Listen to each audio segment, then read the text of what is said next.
La chaîne de mort aztèque. Au cœur de l'actuelle ville de Mexico, lors de fouilles effectuées en 1999 dans un ancien temple de Quetzalcoatl, les archéologues ont découvert un artefact unique et troublant. Parmi les vestiges d'un lieu où les Aztèques pratiquaient les sacrifices humains, un petit objet en céramique en forme de crâne a été découvert. À première vue, il s'agissait d'un simple instrument de musique, mais il cachait un secret. En creusant davantage, on y découvrit d'autres sifflets de ce type. Leur forme étrange, le nombre de sifflets trouvés les amenèrent à penser qu'il s'agissait d'objets funéraires. Mais tout a changé le jour où quelqu'un décida de souffler dans le sifflet. Le son qui en est ressorti n'était ni une mélodie, ni un son cérémonial. C'était un cri. Un cri à glacer le sang, presque humain. Un cri d'horreur qui secoua tous ceux qui l'ont entendu. Dès lors, les experts ont commencé à étudier en profondeur l'utilité d'un tel artefact capable d'émettre un tel son. Deux versions troublantes de son utilisation ont vu le jour. La première, certaines personnes pensent que le sifflet était utilisé dans les rituels funéraires pour chasser les mauvais esprits et guider l'âme du défunt dans l'au-delà. Un son terrifiant pour protéger les morts dans leur dernier voyage. La deuxième, d'autres affirmèrent que les guerriers aztèques les utilisaient avant d'attaquer un village.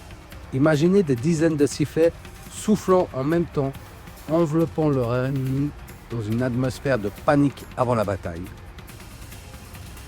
Des études acoustiques ont révélé que le sifflet produit des sons très proches des cris humains, masculins et féminins. En 2023, des spécialistes de la chaîne Action Lab ont reconstitué fidèlement le sifflet original trouvé au Mexique. Le résultat est à hauteur de l'original, un cri fantomatique qui aujourd'hui encore glace le sang. On dit qu'il s'agit de l'un des sons les plus terrifiants jamais créés. Et tout porte à croire que c'est certainement ainsi qu'il a été conçu. Non pas pour être entendu, mais pour être craint.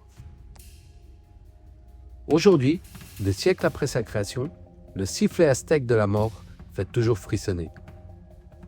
Ce n'est pas seulement un objet archéologique.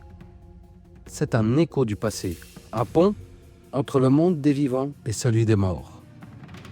Son son est choquant, non seulement par son intensité, mais aussi par ce qu'il représente. C'est le rugissement d'une civilisation qui a compris que la peur était une arme, un langage, un portail.